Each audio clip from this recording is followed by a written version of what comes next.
এই তাওহীদ বা একত্ববাদ, আল্লাহর সঙ্গে কাউকে শরীক সাব্যস্ত না করা, আল্লাহর সঙ্গে কাউকে পার্টনার সাব্যস্ত না করা, আল্লাহর একত্ববাদকে অন্তরে বিশ্বাস করা, মুখে স্বীকার করা এবং তাওহীদ প্রতিষ্ঠিত হয়, প্রকাশিত হয়, সেইভাবে নিজের কাজকামগুলো করা, এটা হলো মুসলমান হিসাবে আমাদের জীবনের সবচেয়ে বড় এবং সবচেয়ে প্রধান কর্তব্য। ভাইরা আমার, আল্লাহ রাব্বুল আলামিন কোরআনে কারীমে বলেছেন, ওয়ামা আরসালনা মিন ক্বাবলিকা মির রাসূলিন ইল্লা নূহি ইলাইহি আন্নাহু লা ইলাহা ইল্লা আনা ফা'বুদুন। যার অর্থ হলো, আল্লাহ বলছেন, হে রাসূল, আপনার আগে যত রাসূল আমি পাঠিয়েছি, আল্লাহ বলছেন আমাদের রাসূল সাল্লাল্লাহু আলাইহি সাল্লামকে বলছেন, হে রাসূল, আপনার পূর্বে যত নবী রাসূল পৃথিবীতে এসেছেন তাদের সবার কাছে আমি ওহী প্রত্যাদেশ পাঠিয়েছি, নির্দেশ দিয়েছি সবাইকে একটি কমন নির্দেশ। নামাজের নির্দেশের মধ্যে কিন্তু পার্থক্য ছিল, ছিল কি ছিল না? সব নবীর নামাজ কি এক না? আমাদের নবীর নামাজ 5 ওয়াক্ত, কোন কোন নবীর উপর তার উম্মতদেরকে নামাজ পড়তে বলা হয়েছে হয়তো 50 ওয়াক্ত, আরো কম বা বেশি, কারো 1 ওয়াক্ত। কিন্তু মুহাম্মদ সাল্লাল্লাহু আলাইহি ওয়াসাল্লাম তার উম্মতকে 5 ওয়াক্ত নামাজ দেওয়া হয়েছে। তারা নামাজ বলেন, রোজা বলেন, হজ বলেন, যাকাত বলেন, সব বিধিবিধান প্রত্যেক নবীর উম্মতদের জন্য আলাদা আলাদা আল্লাহ দেন। অনেক ক্ষেত্রেই পার্থক্য থাকে, কোন কোন ক্ষেত্রে মিলও থাকে। কিন্তু একটা বিষয় আল্লাহ বলছেন, ওয়ামা আরসালনা মিন ক্বাবলিকা মির রাসূলিন ইল্লা নূহি ইলাইহি, হে রাসূল, আপনার পূর্বে যত রাসূল পাঠিয়েছি আমি, সমস্ত রাসূলের কাছে নামাজ, রোজা, হজ, যাকাত এগুলোর বিধিবিধানে পার্থক্য থাকলে কি হবে? একটি নির্দেশ ছিল কমন সবার জন্য, যেটা বাধ্যতামূলক ছিল, সেটা হলো আন্নাহু লা ইলাহা ইল্লা আনা ফা'বুদুন। আল্লাহ ছাড়া ইবাদতের, গোলামীর, দাসত্বের, মাবুদ হওয়ার, ইলাহ হওয়ার উপযুক্ত আর কেউ হতে পারে না। এটার নাম তাওহীদ। এটার নাম কি ভাই? তাওহীদ। এই তাওহীদ, এটা যেন প্রতিষ্ঠিত তারা করেন, এই নির্দেশটা আল্লাহ রাব্বুল আলামিন সমস্ত নবী রাসূলকে দিয়েছে। তাহলে এই আয়াত থেকে বোঝা গেল সমস্ত নবী রাসূলদের কমন মিশন ছিল, সবার একটা মিশন ছিল, যে মিশনে কোনো পার্থক্য ছিল না। সব নবী রাসূলগণ তাওহীদের দাওয়াত দিয়েছেন। সব নবীরাই বলেছেন, ইয়া আইয়ুহান নাস, হে লোক সকল, হে মানুষ সকল, হে আল্লাহর বান্দারা, কুলু লা ইলাহা ইল্লাল্লাহ তুফলিহু। সমস্ত নবী রাসূলগণের দাওয়াত ছিল, তোমরা সবাই বলো আল্লাহ ছাড়া কোনো ইলাহ নাই, আল্লাহ ছাড়া কোনো মাবুদ নাই, আল্লাহ ছাড়া কোনো উপাস্য, ইবাদতের উপযুক্ত আর কেউ হতে পারে না। এই দাওয়াতটা আল্লাহ তাআলা সব নবী রাসূলকে কমন দিতে বলেছেন। এর পরের অংশ ভিন্ন। লা ইলাহা ইল্লাল্লাহ সবাই বলেছেন, পরের অংশ কেউ বলেছেন মুহাম্মদুর রাসূলুল্লাহ, কেউ বলেছেন ঈসা রূহুল্লাহ, কেউ বলেছেন মুসা কালিমুল্লাহ, কেউ বলেছেন আদম সফিউল্লাহ, কেউ বলেছেন ইব্রাহিম খলিলুল্লাহ। এক একজন নবী তার নবুয়তের কথা মানুষকে বলেছেন, তার প্রতি বিশ্বাস এবং ঈমান আনয়নের দাওয়াত দিয়েছেন। যারা মেনেছে তারা সফল হয়েছে, যারা অস্বীকার করেছে তারা আস্থা করে নিক্ষিপ্ত হয়ে গেছে। ঠিক না বেঠিক? তাহলে ভাইরা, নবী রাসূলদের এই কমন দাওয়াতের কথা যখন জানলাম, তাহলে মুসলমান হিসাবে আমাদের সবার কর্তব্য হলো আমাদের সবচেয়ে বেশি গুরুত্ব দিতে হবে তাওহীদকে। কোনটাকে ভাই? তাওহীদ। তাওহীদে যদি কোনো ভেজাল হয় তার ক্ষমা নাই। আপনারা একটা হাদিস হয়তো শুনে থাকবেন, নবী করিম সাল্লাল্লাহু আলাইহি সাল্লাম বলেছেন, মুসনাদে আহমদে হাদিসটি বর্ণিত হয়েছে, কিয়ামতের ময়দানে বান্দার যত অপরাধ, পাপাচার, গুনাহ, অন্যায়, বিচার, এগুলো সব আল্লাহর দরবারে উঠানো হবে। বান্দার সমস্ত বিচারগুলোকে 3 ভাগে ভাগ করা হবে। 3 ধরনের বিচার আল্লাহ রাব্বুল আলামিনের আদালতে কিয়ামতের দিন হবে। এর মধ্যে কিছু আছে বান্দার হক সংশ্লিষ্ট, কারণ আইল ঠেলেছেন, কারো লাউটা চুরি করে নিয়ে আসছেন, কারোর জমিটা চান্সে সুযোগ পেয়ে মেরে নিছেন, নিজের নামে করে নিছেন। তারা কেউ দেশে থাকে না, থাকে বিদেশে, এই চান্সে দখল করে নিছেন। আছে না নাই? আছে। নাকি তালতলা না এরকম মানুষ আছে? এই যে অন্যের অধিকার নষ্ট, অন্যের সম্পদ দখল করা, ভক্ষণ করা, এটা কি হালাল না হারাম? কেমন হারাম? এটা এমন হারাম, এই কাজটা যদি কেউ করে আর দুনিয়াতে যদি এটা দফা রফা না করে, যারটা খাইছে তারটা তার কাছে ফেরত না দিয়া যায়, তো কিয়ামতের দিন এই রকম অপরাধ যেগুলো করা হয়েছে এইগুলোর বিচার সম্পর্কে আল্লাহ বলবেন, এগুলোর ব্যাপারে আমার কোনো ক্ষমা নাই। এগুলো যারটা সে মেরেছে দুনিয়াতে, এখন আখেরাতে তার সাথে বোঝাপড়া করতে হবে। আর কিয়ামতের দিন বাপ ছেলেকে, ছেলে বাপকে ছাড়বে না, স্বামী স্ত্রী, স্ত্রী স্বামী, কেউ কাউকে ছাড়বে না। আল্লাহ বলেছেন ইয়াউমা ইয়াফিরুল মারউ মিন আখিহি ওয়া উম্মিহি ওয়া আবিহি ওয়া সাহিবাতিহি ওয়া বানিহি। কিয়ামতের দিন সবাই লিকুল্লি মিনহুম ইয়াউমা ইদিন শা'নুই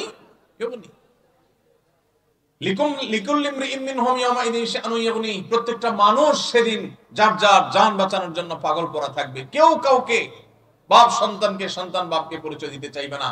ভয়াবহতা কোন পর্যায়ে গেলে এটা হবে সেটা চিন্তা করা যায়।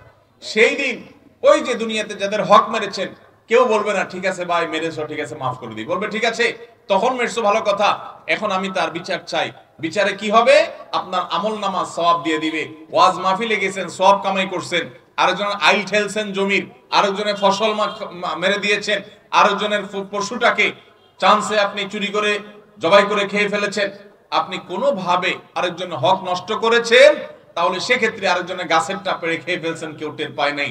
এই সবগুলোর জন্য আপনার ওয়াজ মাহফিল, আপনার নফল নামাজ, আপনার কোরআন তেলাওয়াত, এমনকি আপনার হজ উমরা, আপনার দান সাদাকা, এই সওয়াবটুকু ওই পাওনাদার যারটা দুনিয়াতে মারছেন আল্লাহ তাকে দিবেন, দিয়া এবার খালি হাতে এই লোকটাকে জাহান্নামে নিক্ষেপ করা হবে। ভাইরা আমার, এই জন্য আর যা করেন মানুষের হক মারবেন না। নামাজ বেশি পড়তে পারেন না, শুধু 5 ওয়াক্ত ফরজ পড়েন, সুন্নাতে মুআক্কাদা ওয়াজিব পড়েন, আলহামদুলিল্লাহ যথেষ্ট। আখিরাতে মুক্তির জন্য নফল নামাজ না পড়লেও মুক্তি হতে পারে, কিন্তু যদি নামাজে পড়েন আইলো ঠেলেন, নামাজও পড়েন আরেকজনের জমির জিনিসপত্র দখল করেন, আর গেলটা, সুপারিটা, ডাবটা, আমটা, জামটা চান্সে নিয়ে নিছেন, কেউ টের পায়নি, নিয়ে আয়সা খায়া এরপর ওযু করে সুন্দর করে নামাজ চলে আসছেন। আল্লাহু আকবার। ওয়াজ মাহফিল আয়সা বসে আছেন সেই দুপুর থেকে, কোন লাভ হবে? কোন লাভ হবে? মুসনাদ আহমদের এই হাদিস থেকে আমরা জানতে পারলাম নবী সাল্লাল্লাহু আলাইহি ওয়াসাল্লাম বলেছেন কিয়ামতের দিন বান্দার হক নষ্ট করে যারা আসবে এদের কোনো ক্ষমা নাই, কোনো ক্ষমা হবে না। তাহলে 3 ধরনের বিচার হবে। কয় ধরনের মামলা বিচার হবে কিয়ামতে? 3 ধরনের। একটা হলো বান্দার হক, এটার কোনো ক্ষমা নেই। আর আরেকটা হলো আল্লাহর হক। আল্লাহর হক কোনটা? নামাজটা পড়ছেন, একটু ভেজাল ছিল, রোজাটা রাখছেন, ভালো করে রাখতে পারেন নাই, কোরআন তেলাওয়াত করছেন, একটু ভুলভাল হয়ে গেছে, এগুলো আল্লাহ চাইলে মাফ করতে পারেন, আর না চাইলে শাস্তি হতে পারে। এটা আল্লাহ তাআলা নিজের হাতে রাখছেন। আর 3 নম্বর মামলা হলো তাওহীদে যদি ভেজাল থাকে, সেই মামলা। কেউ যদি শিরিক করে যায়, তাহলে এইটার ব্যাপারেও এই হাদিসে নবী সাল্লাল্লাহু আলাইহি ওয়াসাল্লাম বলেছেন যে কিয়ামতের ময়দানে আল্লাহ রাব্বুল আলামিন এই মামলা সম্পর্কে বলবেন বিনা হিসাবে, বিনা শুনানিতে সরাসরি জাহান্নাম। যদি কেউ শিরিক করে, তাওহীদ এর উল্টাটা হলো শিরিক। তাওহীদের উল্টাটা কি ভাই? শিরিক। আল্লাহ তাআলা সব সহ্য করলেও আল্লাহর সঙ্গে শিরিক করাটাকে আল্লাহ সহ্য করেন। আল্লাহ কোরআনে বলেছেন ইন্নাল্লাহা লা ইয়াগফিরু আন ইউশরাকা বিহি ওয়া ইয়াগফিরু মা দুনা যালিকা লিমান ইয়াশা। আল্লাহর সঙ্গে যদি কেউ শিরিক করে আল্লাহ এইটা মাফ করবেন না। তবে শিরিক ছাড়াও অন্য কোনো অপরাধ করলে আল্লাহ যাকে ইচ্ছা তাকে মাফ করে দেন। এইজন্য ভাইরা, আমরা শিরিক থেকে বেঁচে থাকবো তো ইনশাআল্লাহ। কখনো কোনো অবস্থাতেই আমরা শিরিক করব না, তাওহীদ ঠিক রাখবো। নবী করিম সাল্লাল্লাহু আলাইহি সাল্লামকে আল্লাহ তাআলা বলেছেন, হে রাসূল,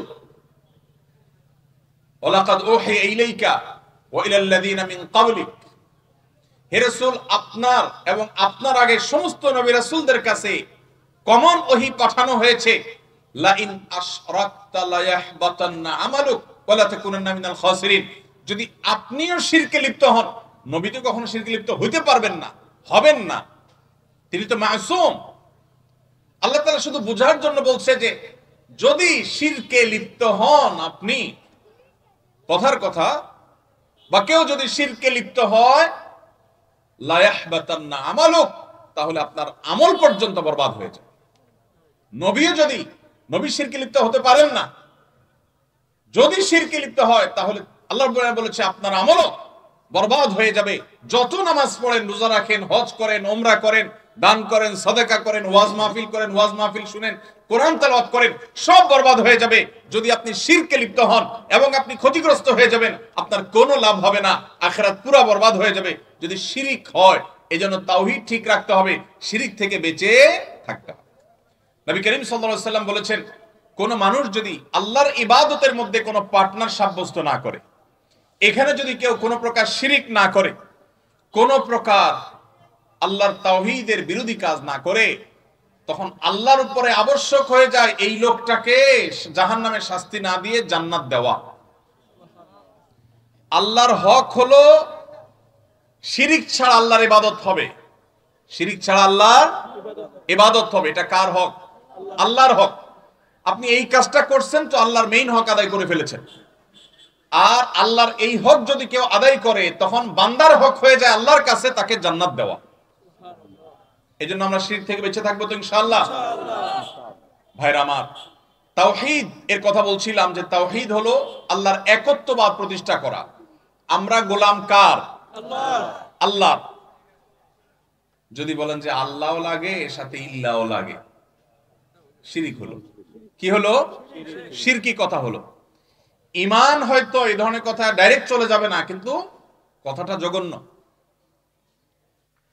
আমরা অনেক সময় বলি আগে আল্লাহ পিছে আপনি, মানে আল্লাহ তো আছেই, আবার আপনারও দরকার আছে। আল্লাহর কি ঠেকা আছে কোনো? আল্লাহ ডাইরেক্ট পারে না? পারে কি পারে না? আল্লাহ ডাইরেক্ট দেন না সাধারণত, সেটা ভিন্ন বিষয়, এটা আল্লাহর সিস্টেম। কিন্তু আল্লাহ কোন কোন সময় ডাইরেক্ট দেন। পৃথিবীতে বাবা ছাড়া সন্তান হয় না, কিন্তু আল্লাহ তাআলা হইয়ে দেখিয়েছেন না, দেখেন নাই? কে সে? ঈসা আলাইহিস সালাতু ওয়াস সালাম। তাহলে বোঝা গেল ঈমানদার, তাওহীদে বিশ্বাসী ঈমানদার, তিনি ইবাদত করবেন, ইলাহ বানাবেন শুধু কাকে? আল্লাহকে। এইজন্য যখন কসম হবে, এই কসম হবে কার নামে? শুধু আল্লাহর নামে। মায়ের কিরা, বাপের কিরা, দেশের কিরা, 14 গোষ্ঠীর কিরা, মাটির কিরা, তমুকের কিরা, আছে না নাই?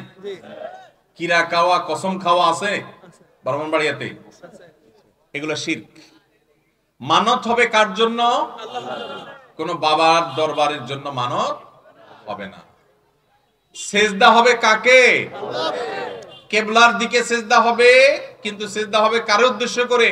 আল্লাহকে উদ্দেশ্য করে। আমরা নামাজে প্রত্যেক রাকাতে বলি ইয়্যাকা না'বুদু ওয়া ইয়্যাকা নাস্তাঈন। আল্লাহ তোমারই ইবাদত করি আর তোমার কাছেই সাহায্য চাই। আল্লাহু আকবার। ইবাদত করি কার? আল্লাহ। সাহায্য চাই কার কাছে? আল্লাহর কাছে। এখানে সাহায্য চাওয়া বলতে অলৌকিক সাহায্য চাওয়া, অলৌকিক ক্ষমতা, এটা আল্লাহ ছাড়ার কারণ নাই, তার কাছেই শুধু সাহায্য চাই। আর ইবাদত যখন করব শুধু আল্লাহকেই নিবেদন করব। সেজদা এটা ইবাদত নাকি ইবাদত না? বুঝেন না আপনারা? সেজদা কি ইবাদত না? ইবাদত, বড় ইবাদত। এই সেজদা কাকে হবে? আল্লাহকে। যদি কেউ আল্লাহকেও সেজদা করে মসজিদে গিয়ে, আবার কোন কবরে গিয়েও সেজদা করে, কোন পীর সাহেব জীবিত হোক মৃত হোক ওনাকেও সেজদা করে, এটার নাম শিরক। এটার নাম কি? শিরক। এই কাজ যদি কেউ করে সে মুশরিক হয়ে যায়, ইসলাম থেকে বের হয়ে যায়। তারে মানুষ মুসলমান মনে করতে পারে, আল্লাহর খাতায় সে মুসলমান থাকে না। কারণ যেই সেজদা সে আল্লাহকে নিবেদন করছে, একই সেজদা সে কবরওয়ালাকে নিবেদন করছে। এইটা আল্লাহ সহ্য করেন না, কোরআনে সেটা আল্লাহ বারবার বলেছে। এইজন্য ভাই, আর কিছু করতে পারেন আর না পারেন, দুইটা জিনিস, এক হলো তাওহীদ ঠিক রাখবেন, শিরিক করবেন না। 2 নম্বর হলো ইবাদত বন্দেগী আল্লাহ যতটুকু তৌফিক দেয় মেন সবগুলো তো অবশ্যই করবেন। এর পাশাপাশি কোন মানুষের হক নষ্ট করবেন না। এই দুইটা জিনিস যদি মাথায় রেখে চলতে পারেন, কোরআন এবং হাদিস পাঠ করার পর আমার ক্ষুদ্র জ্ঞান বলছে, কোরআন এবং হাদিসের একজন ছাত্র হিসেবে আমি আমার কোরআন হাদিসের নলেজের আলোকে নির্যাস আপনাকে বলতে পারি, জান্নাতে যাওয়ার পথে আপনার বড় কোনো বাধা নাই ইনশাআল্লাহ। চেষ্টা করা যাবে না ইনশাআল্লাহ?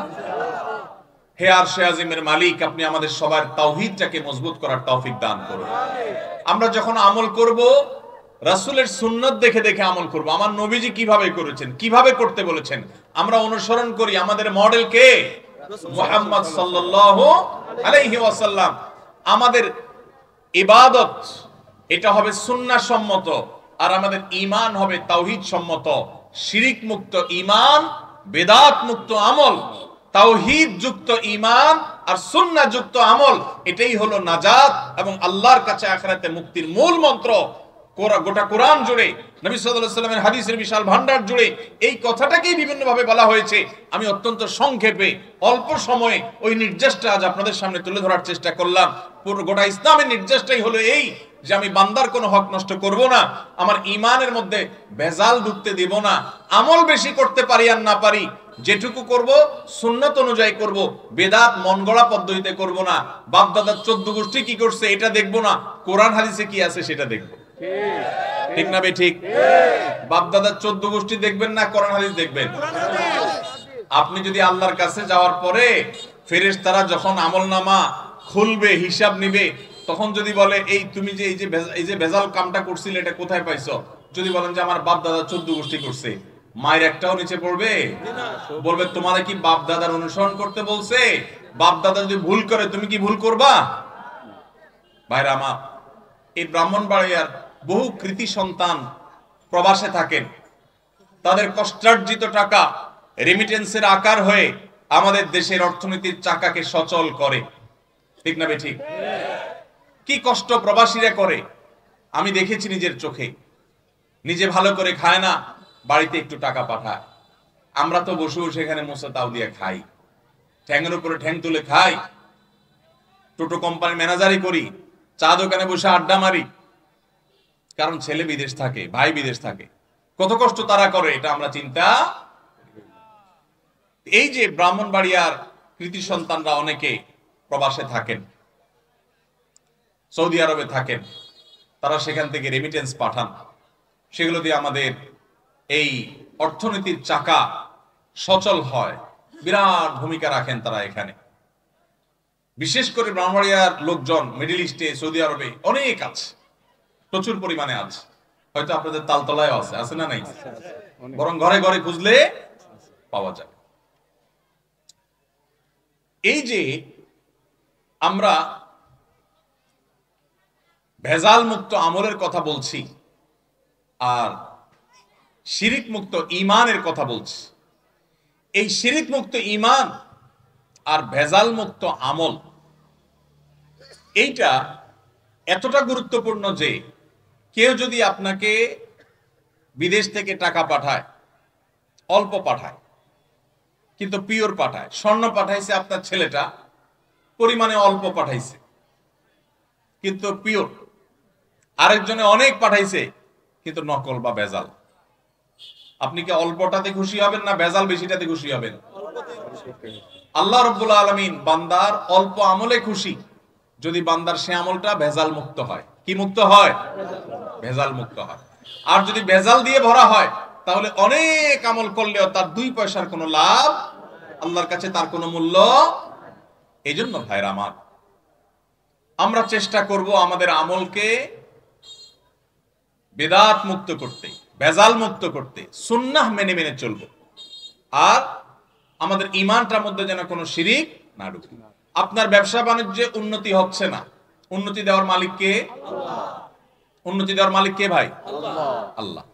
এখন আপনি যদি কোনো মাজারে গিয়ে, মাজারে যিনি শায়িত আছেন তার কাছে যা বলেন, খাজা বাবা আমার সন্তান হচ্ছে না, একটা সন্তান দেন, যেই সন্তান আল্লাহর কাছে চাওয়ার কথা ওইটা যদি কবরের কাছে, কবরওয়ালার কাছে যায় চান, এর নাম শিরিক। এর নাম কি? এই শিরিক আল্লাহ সহ্য করেন। ভাইরা আমার, এই জন্য আমাদেরকে শপথ করতে হবে, আমাদেরকে নিয়ত করতে হবে, আমরা যেই কোনো মূল্যে নিজেদেরকে, নিজেদের পরিবারকে, আমাদের সমাজকে শিরিক মুক্ত করার চেষ্টা করবো ইনশাআল্লাহ। আমাদের যে সমস্ত ভাই বোনরা ভুলে আছেন তারা আমাদেরই ভাই, তাদেরকে আমরা বুঝাবো যে কোন অবস্থাতে আমরা শিরিক করতে পারি না। কোন কবরওয়ালা, কোন মাজারওয়ালা, কোন পীর সাহেব, কোন আল্লাহর ওলি তিনি কি মানুষের সন্তান, ব্যবসা বাণিজ্য, রাজনৈতিক উন্নতি, বাহ্যিক উন্নতি, আখিরাতের উন্নতি এগুলো কোনটা দেওয়ার ক্ষমতা রাখেন? সকল ক্ষমতার মালিক কে? আল্লাহ রাব্বুল আলামিন। আমাদের প্রিয় নবী সাল্লাল্লাহু আলাইহি সাল্লাম আল্লাহর রাসূল, তিনি আল্লাহর স্বয়ং রাসূল, তার সাথে আল্লাহর ওহী পাঠান আল্লাহ তাআলা তার কাছে। সেই রাসূলের কাছে পর্যন্ত সাহাবীরা কখনো গিয়ে নিজের ছেলে মেয়ে, ব্যবসা বাণিজ্য এগুলোর উন্নতি চান না, দোয়া চাইছেন। আমরা জীবিত কোনো আল্লাহওয়ালা, নেককার, আলেম ওলামা, হুজুর, মুরব্বী সবার কাছে দোয়া চাইতে পারি, কিন্তু দোয়া করব কার কাছে? যদি কবরে যায় দোয়া করি ঈমান থাকবে? কবরে যায় সিজদা করলে ঈমান থাকবে? কবর এটা সিজদা দেওয়ার জায়গা না, এটা ফুল দেওয়ার জায়গা না, এটা মোমবাতি জ্বালানোর জায়গা না।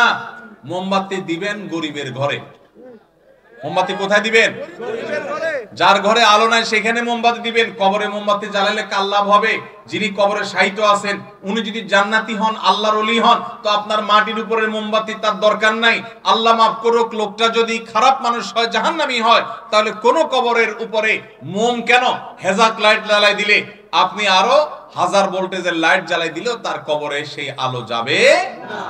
তাহলে আমাদেরকে যদি লাইট জ্বালাইতে হয় তাহলে গরিবের ঘরে একটা বাল্ব কিনে দিব, একটা মোমবাতি কিনে দিব, তাদের বাচ্চা কাচ্চা পড়ালেখা করতে পারবে, তারা রাতের অন্ধকার থেকে বাঁচতে পারবে, সেটা করব। মসজিদে যাইতে অন্ধকার, পথে একটু লাইট লাগাই দিব, এটা কাজে আসবে, ওই কবরে না। ঠিক আছে? ঠিক। আল্লাহ আমাদেরকে বুঝার তৌফিক দান করুন। আপনারা কি আমার কথা মনে কষ্ট পাচ্ছেন? ভাইরা আমার, আমি শুধু কোরআন হাদিসের কথাগুলো আপনাদের কাছে শেয়ার করছি। আমি চাই আল্লাহ তাআলা আমাকেও জান্নাত দেখ, আপনাকেও জান্নাত দেখ। আমি চাই আজকে এই ব্রাহ্মণবাড়িয়ার কসবা থানার তালতলার মাটিতে আমরা যেরকম হিফজুল কোরআনের প্রতিযোগিতার জন্য আমরা এটাকে কেন্দ্র করে একত্রিত হয়েছি, এখানে এলাকার মান্যগণ্য ব্যক্তিবর্গ, থানার ওসি সাহেব আছেন, ডক্টর আশরাফুল আলম অত্র এলাকার মুরব্বীরা আছেন, আপনারা অনেক দূর দূরান্ত থেকে এসেছেন। আমি বিশ্ববিদ্যালয়ের শিক্ষক আছেন, অনেক পর্যায়ের লোকজন আছেন, বিভিন্ন পর্যায়ের লোকজন আছেন। আমি আপনাদের কাছে আজ আকুল আকুতি করে গেলাম। আপনাদের সারা জীবনের প্রচেষ্টা হওয়া উচিত আপনার নিজেকে, আপনার পরিবারকে, আপনার সমাজকে, আপনার এলাকাকে শিরিক মুক্ত করতে হবে ইনশাআল্লাহ। চেষ্টা করা যাবে তো ইনশাআল্লাহ? যুবক ভাইরা, সমাজের ভালো চাইবেন, সমাজের কল্যাণ সাধন করবেন। আপনারা এদেশের মানুষকে নতুন বাংলাদেশ উপহার দিয়েছেন। আপনাদের অবদান এদেশের মানুষ যুগ যুগ ধরে স্মরণ করবে, কিন্তু এদেশের মানুষকে আপনাদের দেওয়ার আরো বাকি আছে। সেই দেওয়ার অংশ হিসেবে, মুসলমান যুবক হিসেবে প্রথম আপনার নিজেকে, এরপর পরিবারকে, তারপর আপনার সমাজকে শিরিক থেকে মুক্ত রাখা, আল্লাহর তাওহীদের পথ রাখা আপনাদের কর্তব্যের অংশ। ঠিক না ভাই? ঠিক। আমি দোয়া করি আল্লাহ রাব্বুল আলামিন আমাদের সবাইকে শিরিক মুক্ত ঈমান আনার তৌফিক দান করুন। আমরা কিভাবে শিরিক করি আমি কিছু এক্সাম্পল দেওয়ার চেষ্টা করলাম। কবরে সিজদা দেওয়া শিরিক। কবর যিনি শায়িত আছেন তার কাছে ছেলে মেয়ে, ব্যবসা, টাকা পয়সার উন্নতি চাওয়া শিরিক। শিরিক মানে পার্টনার সাব্যস্ত করা। আল্লাহর কাছে যেটা আল্লাহর জন্য উপযুক্ত, ওইটা অন্য কারোর জন্য করলে এটার নাম কি হয়? শিরক। এই শিরক সম্পর্কে আল্লাহ বলেছেন, শিরক করলে কিন্তু সব আমল বরবাদ হয়ে যাবে। আর শিরকের গুনাহ আল্লাহ মাফ করবেন না। আর যা করেন শিরক করে দুনিয়া থেকে যাবেন। চেষ্টা করা যাবে না ইনশাআল্লাহ? আমার কথা না, কোরআনের কথা। আপনি প্রত্যেক রাকাতে বলতেছেন আল্লাহকে, ইয়্যাকা না'বুদু ওয়া ইয়্যাকা নাস্তাঈন। আল্লাহ শুধু তোমার ইবাদত করি, শুধু তোমার ইবাদত করি, আর কারণ না। আপনি আবার সিজদা দেন কবরে গিয়ে, তাহলে শুধু আল্লাহর ইবাদত হলো? আপনি যে আল্লাহর কাছে চান, আবার যে মাজারেও চান, শুধু আল্লাহর কাছে চাওয়া হইলো? শুধু আল্লাহর ইবাদত হইলো? এজন্য আমরা এইসব শিরক থেকে বেঁচে থাকবো তো ইনশাআল্লাহ। ভাইরা আমার, বাপ দাদা কি করছে এইসব হিসাব করব না, কোরআন হাদিসে কি আছে সেটা দেখব। আমি প্রবাসীদের কথা বলতে গিয়ে অন্যদিক চলে গেছি, এটা শেষ করি। এখানে যারা প্রবাসে গেছেন, অনেক প্রবাসী ভাই আছেন, তার বাবা কৃষক মানুষ। ঠিক না বেঠিক? কৃষক হওয়া কি ভালো না খারাপ? কত বড় ভালো, এটা নিয়ে আমার আজকে কথা বলার সময় নাই। আমি অন্য একদিন অন্য কোথাও কথা বলবো কৃষি কাজের ফজিলত সম্পর্কে। আমি ঢাকা এক জায়গায় বসবাস করি। আমার বাসার পাশে একটা খালি প্লট, একজন ডাক্তার সাহেব আছেন আমার প্রতিবেশী, ওনার ডাক্তার সাহেবের কাছ থেকে প্লটটা নিয়ে সেই প্লটটাতে আমরা চাষাবাদ করি। আমাদের ড্রাইভার সাহেব, আমরা সবাই সেখানে পরিশ্রম করি, ক্ষেত কোপানো, নিড়ানো, সব কাজ করি। 18-19 পদের সবজি আমরা করি আমাদের ক্ষেতে, আমি নিজে কাজ করি। গতকালকে না যেন আজকে আমি যখন বের হচ্ছি, বের হওয়ার আগেও একবার শেষবার ক্ষেতটা দেখে তারপরে সে সম্পর্কে কিছু বলে তারপরে আমি বাসা থেকে বের হই। তো এই যে কৃষি কাজ, এটার অনেক গুরুত্ব আছে, সেটা ভিন্ন বিষয়। কিন্তু আমি বলছি অনেক ভাইরা বিদেশ চলে গেছেন চান্স পায়া, অথচ ওনার বাপ কৃষক মানুষ, কৃষি কাজ করা ভালো কাজ, সব ঠিক আছে, কিন্তু বিদেশ গেলে টাকা একটু বেশি আসবে এই আশায় তিনি বিদেশ চলে গেছেন। কই ওই প্রবাসী ভাই তো বলেন নাই আমার বাপ যেহেতু কৃষক, আমার দাদা যেহেতু কৃষক, অতএব আমি কৃষি কাজই করবো, আমি বিদেশ যাবো কেন? এটা কি কেউ বলে? কেউ বলে কোনোদিন? আমার বাপ উনি রিক্সা চালক, এটা কোনো দোষের বিষয় না, কিন্তু যেহেতু আমার বাপ রিক্সা চালক, আমি রিক্সাই চালাবো, আমি গাড়ি চালাবো না, এটা বলে কেউ কোনোদিন? আমার বাপ মা যেহেতু তারা ভাত আর সাদা মাঠা তরকারি খেয়ে জীবন পার করছে, তারা যেহেতু একটা বাঁশের ঘর অথবা টিনের ঘরে ছিল, আমার বাপ মা টিনের ঘর করছে, আমি কেন বিল্ডিং করব, আমি টিনের ঘরেই থাকবো, এইরকম মানুষ পাইছেন আজ পর্যন্ত? তো দুনিয়াটা তো আমরা সব 16 আনা বুঝি, দিনের বেলা আসলে বলি কি বাপ দাদা যেহেতু করছে আমি সেটাই করব। কি বলেন? এই যে বাপ দাদা যেহেতু করছে অতএব এর বাইরে আর যাবো না, এই যুক্তি কি সঠিক না ভুল? বাপ দাদা যেটা করছে আমার সেটা করতে হবে, এটা কখনো সঠিক হতে পারে না। বাপ দাদার ভালোগুলো অবশ্যই ধরে রাখতে হবে, বাপ দাদা যদি ভুল করেন সেটাকে বাদ দিতে হবে, ধরে রাখা যাবে না। আল্লাহ আমাদের সবাইকে তাওহীদকে ঘরে ঘরে তাওহীদের আলোকে উজ্জ্বল করার, প্রজ্বলিত করার তৌফিক দান করুন। আমিন। এই ব্রাহ্মণবাড়িয়ার মাটিকে আল্লাহ তাআলা তাওহীদের জন্য কবুল আর মঞ্জুর করুন। আমিন। বাংলাদেশের মাটিকে আল্লাহ তাআলা তাওহীদের জন্য কবুল আর মঞ্জুর করুন। আমিন। আমাদের ব্যক্তিগত জীবনে তাওহীদের বাইরে যেন শিরকে আমরা না যাই, আল্লাহ সেই তৌফিক দান করুন। আমিন। আমাদের সমস্ত কিছু, সব কিছু যার কাছ থেকে আসবেন তিনি কে? আল্লাহ রাব্বুল আলামিন। অনেক ভাইরা আছেন রাসূলকে পর্যন্ত আল্লাহর পর্যায়ে নিয়ে যান, কবরে যারা শাহীদ আল্লাহর ওলি নেককার ওনাদেরকে তো নয়, এমনকি আল্লাহর রাসূল সাল্লাল্লাহু আলাইহি ওয়াসাল্লাম তিনি আমাদের রাসূল, তাকে আল্লাহ পাঠিয়েছেন কেন? তাকে দেখে দেখে অনুসরণ করার জন্য। তাকে যদি আল্লাহর সমান সাব্যস্ত করি এটাও শিরক হবে। এটাও কি হবে? শিরক হবে। আল্লাহর রাসূল সাল্লাল্লাহু আলাইহি সাল্লাম নিজেও গোলাম ছিলেন কার? আল্লাহর। আমরা বলি আশহাদু আল্লা ইলাহা ইল্লাল্লাহ ওয়া আশহাদু আন্না মুহাম্মাদান আবদুহু ওয়া রাসূলুহু। আমরা সাক্ষ্য দিচ্ছি যে আল্লাহ ছাড়া কোনো মাবুদ নাই, আর মুহাম্মদ সাল্লাল্লাহু আলাইহি সাল্লাম আল্লাহর বান্দা এবং রাসূল। তাহলে আল্লাহর গোলাম মুহাম্মদ সাল্লাল্লাহু আলাইহি সাল্লাম আল্লাহর কি গোলাম। মুহাম্মদ সাল্লাল্লাহু আলাইহি সাল্লাম তিনি নিজেই বলেছেন যে আমি যদি ওহী জানতাম, আমি যদি আপনার গায়েব জানতাম তাহলে লাস্তাকসারতু মিনাল খায়র, তাহলে আমার কোনো অসুখ বিসুখ বিপদ আপদ হইতো না। উহুদের যুদ্ধে নবী সাল্লাল্লাহু আলাইহি সাল্লামের গায়ে আঘাত লাগছে না লাগে নাই? উনি যদি গায়েব জানতেন যে ওনার কাছে আঘাত আসবে তাহলে উনি তো ওখান থেকে সরে যেতেন, ঠিক না বেঠিক? তো কোরআনে এই কথাই বলেছেন, আল্লাহ রাব্বুল আলামিন তার রাসূলকে বলেছেন, হে রাসূল আপনি বলে দেন লাউ কুনতু আ'লামুল গায়বা, যদি আমি গায়েব জানতাম লাস্তাকসারতু মিনাল খায়র, তাহলে অনেক কল্যাণের মালিক আমি হতাম এবং আমার কোনো ক্ষতি আমাকে স্পর্শ করতো না, কোনো বিপদ আমার আসতো না জীবনে। তাহলে রাসূল সাল্লাল্লাহু আলাইহি সাল্লাম তাকে রাসূল হিসেবে আমরা সবচেয়ে বেশি মর্যাদা দিব এবং তিনি আমাদের সবার মাথার তাজ। তাকে আমরা দেখে দেখে তিনি যেভাবে নামাজ পড়েছেন ওইভাবে পড়বো, যেভাবে রোজা রেখেছেন সেভাবে রোজা রাখবো, তার সিরাতকে অনুসরণ করব। কিন্তু তাই বলে প্রার্থনাটাও আমরা রাসূলের কাছে করব। অনেক ভাইরা আছেন আল্লাহর সাথে রাসূলকে মিলায়া বলেন, এভাবে বলেন যে আল্লাহ রাসূলের ইচ্ছা। আসলে কি আল্লাহ রাসূলের ইচ্ছা হয় না আল্লাহর ইচ্ছাই হয়? শুধু রাসূলের ইচ্ছাই হয়। রাসূল সাল্লাল্লাহু আলাইহি সাল্লাম তিনি আমাদের মডেল, তিনি আমাদের অনুকরণীয়, আমরা তাকে অনুসরণ করব। কিন্তু চাওয়া পাওয়া, ইবাদত, দাসত্ব, গোলামি, বন্দিগি এগুলো সব কাকে হবে? শুধু আল্লাহকে হবে। আল্লাহর সাথে কোন পীরকে, কোন কবরকে, কোন মাজারকে, এমন কোন রাসূল সাল্লাল্লাহু আলাইহি সাল্লামকে যদি কেউ মিলায় ফেলা, মিশায় ফেলা, সে মুশরিক হবে, সে ইসলাম থেকে বের হয়ে যাবে, কোরআনে ভাষ্য অনুযায়ী তার আমল বরবাদ হয়ে যাবে। এবং এই অপরাধ করে যদি কেউ ক্ষমা ছাড়া মারা যায় তার ক্ষমা নাই। আর যদি কেউ ক্ষমা চেয়ে ইস্তেগফার করে তওবা করে মারা যায় তাহলে আবার ক্ষমা আছে। যারা এত পূর্বে তাওহীদ ভঙ্গ করেছেন, শিরক করেছেন, তারা আল্লাহর কাছে মাফ চাইলে আল্লাহ তাআলা মাফ করবেন। এইজন্য আমরা তাওহীদকে সমুন্নত রাখবো তো ইনশাআল্লাহ। বহু মুসলমান আছি আমরা তাওহীদ চর্চা করি, আবার শিরক চর্চা করি। শিরক যদি মিশে যায় তখন সেই তাওহীদ আর তাওহীদ থাকে না। ওটা দেখতে তাওহীদ মনে হয়, আল্লাহর কাছে এটা তাওহীদ আর থাকে না। তাওহীদ মানেই হলো ওয়াহিদ, ওয়াহদানিয়ত, এটা প্রতিষ্ঠা করা, একত্ববাদ প্রতিষ্ঠা করা। বিধান আমরা শিরক থেকে বেঁচে থাকবো তো ইনশাআল্লাহ।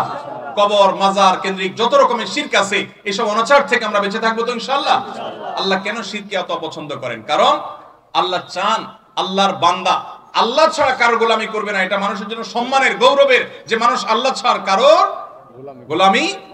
যদি আল্লাহর গোলামি করার পাশাপাশি আরেকজন মানুষের গোলামি করেন, পাথরের গোলামি করেন, মূর্তির গোলামি করেন, তাহলে এটা আপনার জন্য অপমান, মানবতার জন্য অপমান। যে মানবতার কপাল একটা মূর্তি, একটা পাথর, একটা মানুষের সামনে নত হয়েছে। আল্লাহ চান আমাদের এই কপাল শুধু আল্লাহর জন্য রিজার্ভ থাকবে, আর কারোর সামনে নত হবে।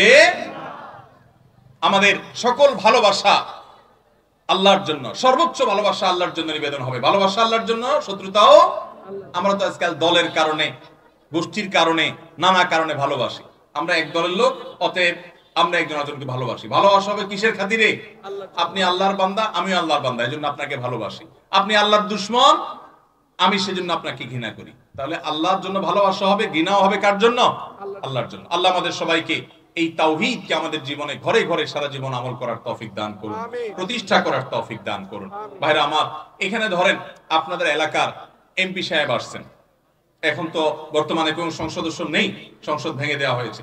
ধরুন সংসদ নির্বাচন হলো, এমপি সাহেব আসছেন। এমপি সাহেব এই মাহফিলে আসার পর এই এলাকার যদি চৌকিদার সাহেব, ওনার জন্য একটা চেয়ার রাখা হয় এমপি সাহেবের মতো, এরকম দুইটা চেয়ার এখানে আছে পাশাপাশি। একটাতে এমপি সাহেবকে বলা হলো এমপি সাহেব বসেন, আরটাতে একজন চৌকিদার সাহেবকে এনে বসানো হলো। দুইটা ফুলের মালা আনা হলো, একটা এমপি সাহেবের গলা দেয়া হলো, একটা চৌকিদার সাহেবের গলা দেয়া হলো। এমপি সাহেবের যা যা সম্মান দেয়া হলো তা সম্মান চৌকিদার সাহেবকে দেওয়া হলো। দুইটা ক্রেস্ট আনা হলো, সমান সমান দেয়া হলো। এই কাজটার পর এমপি সাহেবের কাছে কেমন লাগবে? এমপি সাহেব খুব খুশি হয়ে যাবে না যে আপনারা এত উদার মানুষ? আপনারা মনে করেন না হুজুরের হাদিয়া দিস, আরেক মুসিবত। এইটা হলো এই মাহফিলের যে আয়োজক, এই মাহফিল তো না, কোরআন কম্পিটিশনের যে আয়োজক এবং অত্র এলাকার যে কৃতি সন্তান জনাব খাদিজা আক্তার শেফালি, জিতু ভূঁইয়ার মেয়ে, তিনি এই টাকাটা পাঠিয়েছেন তার বাসার লোকজনদেরকে দিয়ে, যে আমাদের এখানে কোরআন কম্পিটিশনে যে হাফেজ ছাত্ররা ফার্স্ট সেকেন্ড থার্ড হয়েছে তাদের তিনজনের জন্য 1 লক্ষ টাকা পুরস্কার। আলহামদুলিল্লাহ। আমি কর্তৃপক্ষকে বলবো আমাদের সেই হাফেজ কোরআনের সেই পাখিদেরকে ডেকে এটা তাদের 33,000 করে কত করে ভাগে পড়ে তাদেরকে একটু ভাগ করে দেন মেহরবানি করে। আর না হলে 33,000 করে দেওয়া উচিত হবে না, সবারে দিলে প্রথম পুরস্কারটা তো বাড়ায় দেওয়া উচিত। কি বলেন? আপনারাই ভাগ করেন, কি বলেন? প্রথম পুরস্কারটা বেশি দেওয়া লাগে না? প্রথমটা কত দেওয়া যায় বলেন? 50। ভোট দেন আপনারা 40। তাহলে প্রথমটা 40 থাকুক আর সেকেন্ড থার্ড 30 থাকুক, ঠিক আছে না? দেন একটু ভাগ করে দেন। আর ছেলেগুলো আসুক, আমরা তাদেরকে পুরস্কার দেব। আলহামদুলিল্লাহ। আপনারা আবার পরে বলবেন হুজুরের কত বড় বান্ডিল দিস, আরেক মুসিবত। যাই হোক ভাই, আমি যেটা বলছিলাম, একটা চেয়ার এমপি সাহেবের, একটা চৌকিদার সাহেবকে রাখা হয়েছে। ফুলের মালাও সমান, ক্রেস্টও সমান, সবই সমান। এমপি সাহেব খুব খুশি হয়ে যাবে না? এমপি সাহেব বলবে যে আপনাদের মনটা এত বড়, আপনারা আমাকে যে সম্মান দিলেন চৌকিদার সাহেবরা একই সম্মান দিলেন, এটা বলবে? এমপি সাহেব ওই অনুষ্ঠান থেকে সবচেয়ে রাগান্বিত হয়ে যাবে, ঠিক না ঠিক? কেন রাগান্বিত হবে? কারণ শিরিক করা হয়েছে। কি করা হয়েছে? এমপি সাহেবের সাথে শিরিক করা হয়েছে। যদি এমপি সাহেবের চেয়ারটা একটু ছোট হয়, ফুলের মালাটা একটু ছোট হয়, ক্রেস্টটা একটু খারাপ হয়, তাহলে তিনি মনে কষ্ট পাবেন। এত রাগ হবেন না যত রাগ হবে ওই চৌকিদাররা আর ওনারা এক জায়গায় করলে, ঠিক না ঠিক? অথচ এমপি সাহেব মানুষ, চৌকিদার সাহেব হতে পারে চৌকিদার সাহেব এমপি সাহেবের আগে জান্নাতে যাবে, হতে পারে কি পারে না? এরপরও এমপি সাহেব এটাকে এত মাইন্ড করবে, এত কষ্ট পাবে। তাহলে এবার বুঝেন, যেই সেজদা আপনি আল্লাহকে দিচ্ছেন ওইটা যদি আপনি কবরে যায় দেন, যেই দোয়া আল্লাহর কাছে করছেন ওইটাই যদি আপনি আল্লাহর গোলামের কাছে করেন, তার আল্লাহর এটাকে আল্লাহর জন্য একটা সম্মানের না অপমানের? আল্লাহকে অপমান করা যায় না, কিন্তু এটা আল্লাহর শানে বেয়াদবি কি না বলেন? এটা কি আল্লাহ সহ্য করার কথা? এজন্য শিরিক কখনো আল্লাহ সহ্য করবেন না। আল্লাহ আমাদের ভাই বোনদেরকে তাওহীদ বুঝার তৌফিক দান করুন, তাদেরকে আল্লাহ তাআলা শিরক থেকে মুক্ত থাকার তৌফিক নসিব করুন। ভাইরা আমার, এই সংক্ষিপ্ত কথা সামারি আমি এক লাইনে শেষ করছি। যদি এটা নিয়ে যেতে পারেন আজকের মাহফিল থেকে, তো ঢাকা থেকে আমার আশাটাও সার্থক। জিতু ভূঁইয়ার মেয়ে, আমার মায়ের বয়সী, অত্র এলাকার কৃতি সন্তান, এই পর্দানশীল আল্লাহর বান্দি, তিনি যে এখানে ভালো কাজ করার চেষ্টা করছেন, তার সেই চেষ্টাটাও সার্থক। আপনার এলাকার মান্যগণ্য ব্যক্তিবর্গ, বিশ্ববিদ্যালয় শিক্ষক থেকে নিয়ে সাধারণ মানুষ পর্যন্ত যারা এই আয়োজনকে বাস্তবায়ন করার জন্য সময়, শ্রম, বুদ্ধি, মেধা দিয়েছেন, আমাদের থানা পুলিশ থেকে ওসি সাহেব সহ ওনারা নিরাপত্তার দায়িত্ব নিয়োজিত ছিলেন, যে যেভাবে কাজ করেছেন, সবার প্রচেষ্টা সার্থক হবে যদি আমরা কিছু নিয়ে যেতে পারি। আজকে মাহফিল থেকে নিয়ে যাব কি যাব না? ইনশাআল্লাহ। কি নিয়ে যাব? বুট বাদাম। বুট বাদাম, বুট বাদাম নিতে বলছি। সামারি দিচ্ছি আমি ভাই, সামারি। কি সামারি? পুরো বক্তব্যের খোলাসা, নির্যাস হলো ভাইরা আমার। নাম্বার 1, ঈমান তাওহীদ, এটাকে পিওর রাখবো, নির্ভেজাল রাখবো। কখনো আল্লাহর সঙ্গে শিরিক করব না, ইবাদতেও না, উপাসনা দোয়াতেও না, অন্য কোনো ভাবেও না। আল্লাহর সঙ্গে কোনো ভাবে শিরিক করব, শিরিক থেকে বেঁচে থাকবো, তাওহীদ ঠিক রাখবো। 1 নাম্বার 2, অন্যান্য ফরজ ইবাদতগুলো করা, কবিরা গুনাহ থেকে বাঁচার পাশাপাশি বান্দার হক কখনো নষ্ট করব না, কোনো মানুষের হক কখনো নষ্ট করব না। মনে থাকবে তো ইনশাআল্লাহ।